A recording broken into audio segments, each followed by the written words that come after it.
Okay, I got this question in my DMs. First of all, the only way that you're gonna know that you're with a narcissist is if you educate yourself on what narcissistic personality disorder looks like.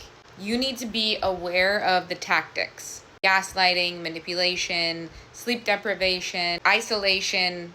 There's so many tactics that they use, and no narcissist is gonna be exactly like the next. The one that I dated was extremely manipulative, very, very jealous. I was in my 20s and I had no idea. I had never dated a narcissist in my life. So I was like unaware of the abuse that they would put me through. Narcissists love to keep you confused too, and they create like a dopamine dependency. They like manipulate you into thinking that you need to be with them, or you can't live without them, or you would never find anyone else. And these are the main characteristics of narcissistic personality disorder, but you need to do your research because there are a lot of subcategories. I had a very narcissistic boss, and that's actually, I felt worse because when you're not in a romantic relationship, it almost feels like you harder to leave because it's not like a breakup, if that makes sense. And then I didn't understand what a dismissive avoidant was until I researched and read a book about attachment styles.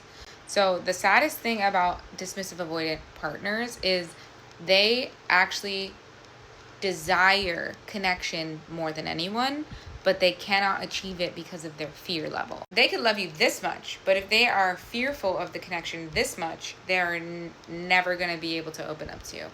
And it is a very dark hell to be with a dismissive avoidant partner because you can see that they're not a bad person. They're not trying to abuse you. They want to be close to you. And you'll see little glimpses of them being very sweet and present and wanting all the same things that you want. In reality, they will never be able to show up for you until they can release the fear that they have surrounding relationships or connection as a whole.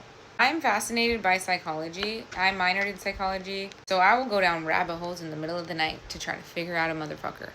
But at the end of the day, the best thing that you can do is just stay educated. I automatically assume that people are showing up with their best intention, and that is not always true, especially with men. As soon as you start to see any kind of signs of narcissistic personality disorder, run for the fucking hills. Even with dismissive avoidant people, I read a book called Men Who Can't Love, and that book really helped me a lot because there are men out there that cannot love. They are incapable of loving. Incapable. You're going to spend your whole entire life feeling unfulfilled with that man. I hate to say it. Potential is not enough, and love is not enough. Stay safe out there. I love you.